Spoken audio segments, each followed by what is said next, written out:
Nos acompaña la conocida abogada Rosario Zacieta, que actualmente pues asesora al Ministerio del Interior para poder comentar el trabajo que se está haciendo y todo lo que queda por delante. ¿Cómo está, Rosario? Gracias por acompañarnos esta mañana. ¿Qué le dicen estas cifras? Primero que laceran el alma, ¿no?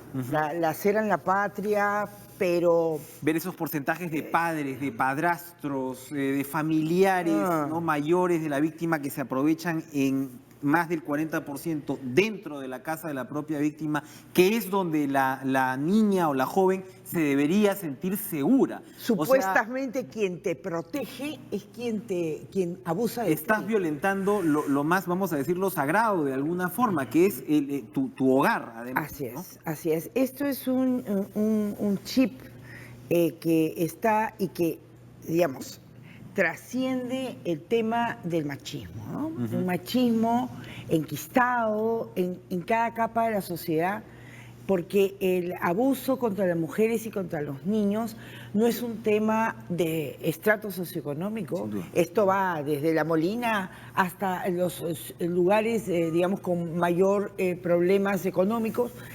No entiende de razas y tampoco, y esto que quede claro, es un tema de que tenga algún color político. Es decir, la violencia contra la mujer da exactamente igual y sufre exactamente igual una mujer de Fuerza Popular como de Fuerza como la de Nuevo Perú, por ejemplo, ¿no? Entonces... Ahora, y perdón, haciendo un paréntesis ahí, los comentarios de algunos políticos en realidad son criticados, ¿no? Y, en fin, las redes sociales los hacen añicos, pero en realidad reflejan esa cultura que usted está describiendo, ¿no? O sea, que una congresista, usted ha sido congresista, que una congresista hable de esa manera, pues algo nos está diciendo, ¿no? De dónde estamos parados. Sí, digamos, el Congreso es la representación del país. Entonces, evidentemente, cuando hay opiniones que no se condicen con lo que estamos viviendo, realmente pues estamos viviendo para ellos en una burbuja, ¿no? Entonces, el tema de las mujeres y los niños preocupa muchísimo al Ministerio del Interior, y por eso es que, sabiendo que esto está enquistado durante años de años, nosotros las mujeres recién hemos podido votar en el año 56, siempre ha habido brechas, inclusive laborales, de ingresos, evidentemente hace que el Ministerio del Interior tome mucha fuerza, y yo agradezco muchísimo la oportunidad que se me da para poder sensibilizar a la policía, ¿no? Es un tema mucho más expuesto que antes, como usted dice, ¿no? Sí, o sea, no es algo que no existiera de ninguna manera antes. Se ha visibilizado, por ejemplo, la discusión en las redes sociales es permanente. Eso es bueno. Es bueno. Es bueno. Al final es bueno. A pesar de los excesos. A pesar de los excesos es bueno. Tenemos que ir contrastando opiniones y aprendiendo desde la ciudadanía a no insultar, porque eso le quita, digamos, rango al debate, ¿no? Pero se insulta un montón. Muchísimo, pero bueno, más allá de los insultos, lo importante es que la violencia contra la mujer, el abuso contra los niños, ya no es un tema privado, ya no es un tema que queda en casa, es un tema público. El Estado se compra el pleito. No es no te metas. No te metas en mi mujer. De la puerta para adentro, no. No. Incluso se podía ver cómo le dan pateaduras a una mujer en la calle y la gente no se metía. No se metía. Hoy día el vecino se mete, hoy día el taxista toma... Hoy día la vecina graba como la chica de Osma, que si no es por el video seguramente, no seguramente, de ninguna manera el caso iba a tener la relevancia que tenía. Así es, y Micaela ha recibido desde el primer momento el apoyo del Ministerio del Interior y la Policía Nacional. Vamos a ver sobre los casos puntuales y lo que le compete a la policía para luego pasar al tema de comisarías, que es tan importante. El tema del censo, esta empadronadora que fue violada. Acabamos de hablar con Luis Benavente, yo le preguntaba, ¿no tenía que haber una suerte de protocolo para determinadas zonas donde los empadronadores o los censores entraran o acompañados, O de pareja, o se quedan en la puerta, no necesariamente. A mí me daba como cierta, porque en los últimos días los periodistas estábamos diciendo, traten bien a los empadronadores, háganlos entrar, sírvanles un cafecito. Y bueno, y uno se pregunta si esa era la forma más adecuada. Pero Benavente me decía, bueno, ¿y qué hizo la policía al respecto? ¿Qué cosas sabemos de lo que pasó en términos de seguridad el día del censo? Bueno, ¿cuál fue el papel que cumplió la policía? En realidad, el Instituto Nacional de Estadística es el que brinda todo el protocolo desde que se hace el cuenteo, incluso no sé si hubo un precenso que ha debido de haber, no sé si lo ha habido, pero la policía ha estado expectante y como siempre auxiliando para evitar cualquier situación complicada. Claro, no puede ser, no puede ser un policía entrando con cada ascensor, pero... Pero allí... Pero sin duda esto seguro va a hacernos reflexionar sobre los correctivos que hay que aplicar. No es la primera vez que ocurre, ¿no? Comentábamos claro, que pero no es consuelo tampoco. No, por supuesto, pero que en el censo del 2007 ya se había dado un par de incidentes con estas características. Seguramente vamos a tener que modificar también, la policía va a tener que tener un papel más activo. Yo creo que más allá de la policía, aquí no hubo, me parece, en opinión personal, una correcta secuencia de un protocolo que debía establecer el INEI para temas de cuántas personas van, cómo van, deben estar afuera, no deben estar afuera, la edad de los censistas, la edad, los muchachos, cuántos años debían de tener, cómo estaban capacitados para reaccionar ante más una allá situación de posible peligro, ¿no? ¿no? Entonces esto, pero la policía y el Ministerio del Interior ha estado siempre atenta, ¿no? Los centros de emergencia mujer, van 37 centros que están en comisarías y ahí es un tema de doble vía, porque el 70% de denuncias de violencia sexual llegan a la comisaría. Las que se denuncian, la mayoría llegan a la comisaría. Y lo que siempre hemos tenido son policías que no estaban preparados, vamos a decirlo culturalmente, para poder procesar, y lo vemos hasta ahora, ¿no? Estos son 37 centros, pero son solo 37, de miles de comisarías. ¿Cómo está avanzando ese proceso? Ya. En primer lugar, ¿por qué el Ministerio del Interior establece un convenio con el Ministerio de la Mujer para poner estos centros de emergencia mujer dentro de las estaciones policiales? En primer lugar, porque las comisarías son lo que siempre he llamado las postas de la justicia. Uno tiene un problema de salud inmediato, una urgencia y va a la posta. Uno tiene un problema en casa, un conflicto, una amenaza de muerte y nadie se pregunta qué fiscalía está de turno. Te vas a la comisaría. Te vas a la estación policial. Entonces, esta es la posta de la justicia. Entonces aquí el Ministerio del Interior ha entendido que tiene que haber lentamente una sensibilización de los efectivos policiales. Fíjate, desde el que está en la puerta, el suboficial que está en la puerta marca el derrotero de cómo va a ser esta situación, porque el suboficial de la puerta le dice a la víctima, pase usted adelante, ¿correcto? El suboficial de la puerta no puede, por ejemplo, ser una especie de juez. ¿Y tú qué habrás hecho?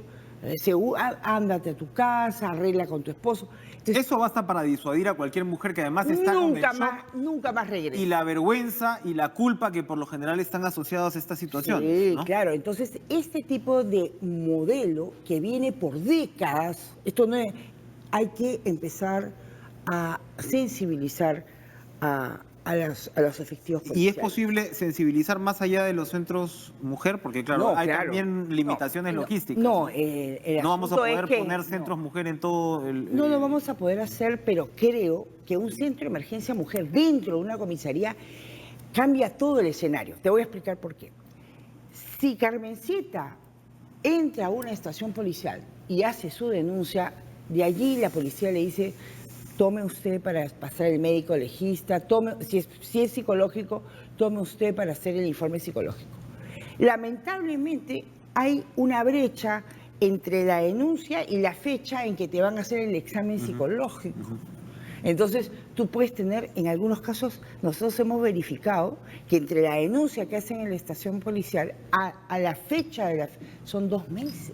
Imposible. Entonces, el Centro de Emergencia Mujer cambia radicalmente todo y pone un psicólogo que inmediatamente la víctima se levanta del asiento del instructor y va al psicólogo, le hacen el examen, luego tiene un abogado y tiene un trabajador social. Mercedes Arauz nos decía el lunes que por poquito, por tema de fiscalía, Ajá. el caso de esta señora empadronadora casi pierde la condición de flagrancia por la demora en el caso de la fiscalía. ¿Cómo ayuda acá? ¿Qué significa que una mujer pueda denunciar un hecho de estos bajo la figura de flagrancia? ¿Qué Claro. diferencia hace? Ese por poquito fue aportado por el Ministerio del Interior y la Policía Nacional. Te explico por qué. Porque la policía capturó, no fue la persona, no fue capturado por la sociedad civil, no, fue capturado por la policía y esto aligeró el trámite, pues son 24 horas, ¿no? La flagrancia, y puede ser puesta 24 horas más, pero vamos que es muy corto el tiempo para poder conformar. Igual en el caso de esta muchacha de Osma, Micaela, no se constituía, no estaba muy claro, porque hay que ser algo sólido, no, si había intento de feminicidio, hasta que ella dice una palabra que fue pues canto de ángeles, dice: a mí me amenazó con un cuchillo.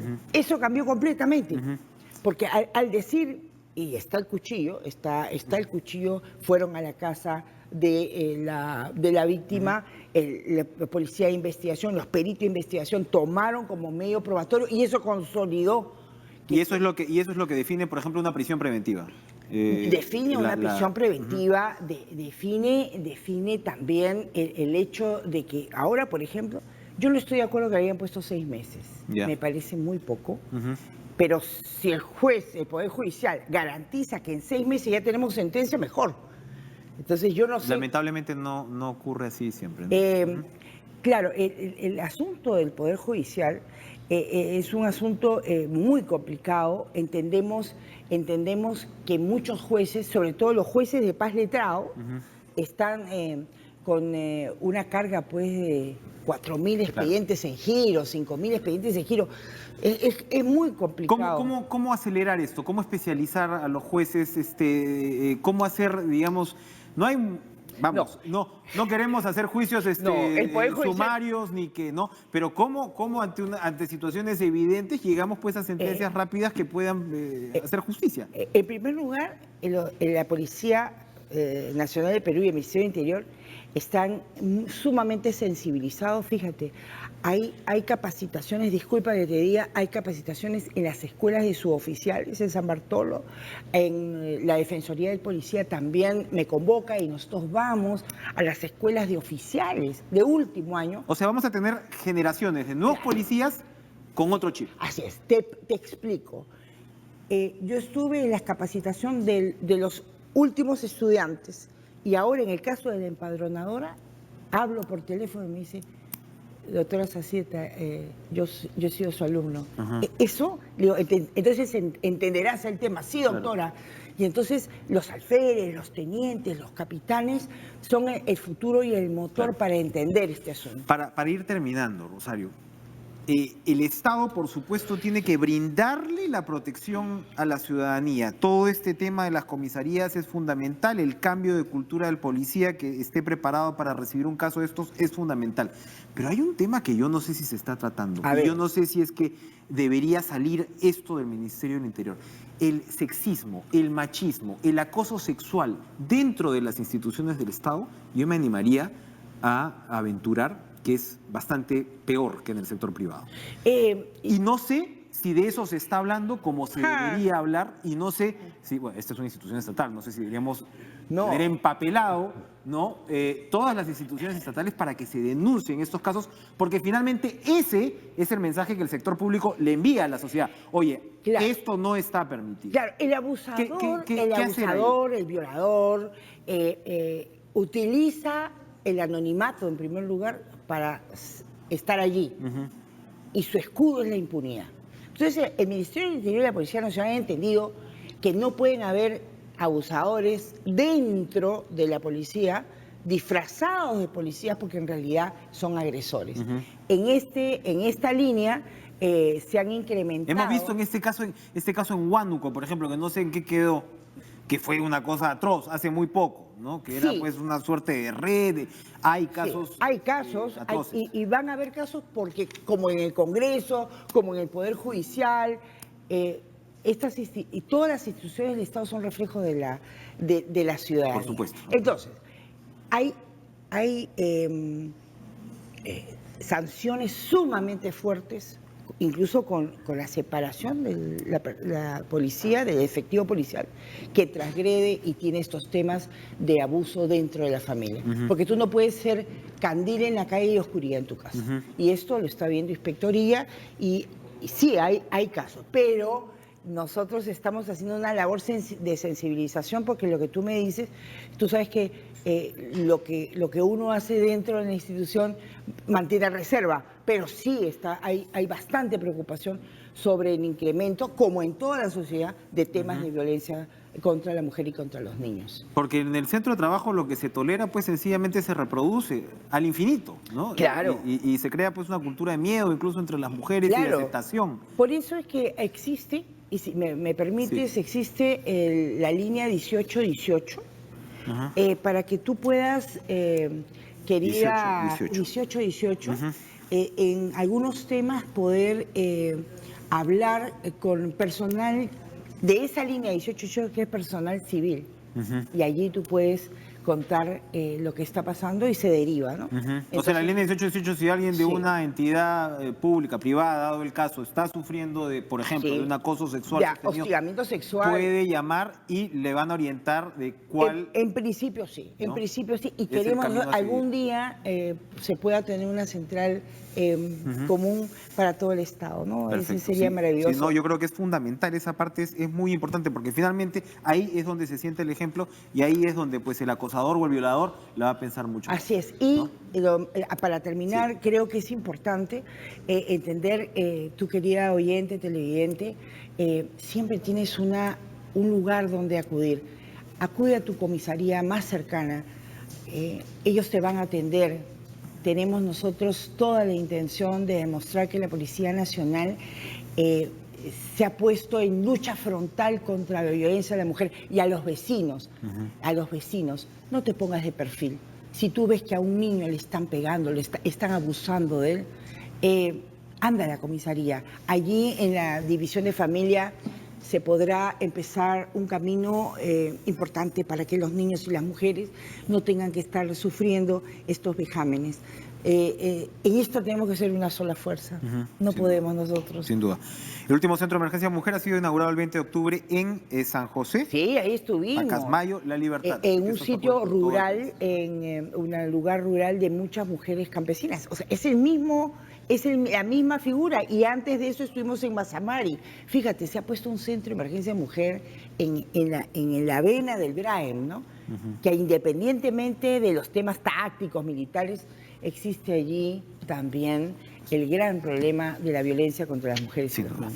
Rosario Sacieta, abogada, muchas gracias por acompañarnos esta mañana. Muy interesante la información. Hay que tomar en cuenta línea 1818. No la borre de la cabeza porque... Sobre todo a las personas que son del Estado, ¿no? O sea, que están recibiendo algún acoso o hostigamiento sexual, por favor. Hablen. Así es como se va a centrar el ejemplo. Gracias, Rosario, por acompañarnos esta mañana. Jennifer, continuamos con la información.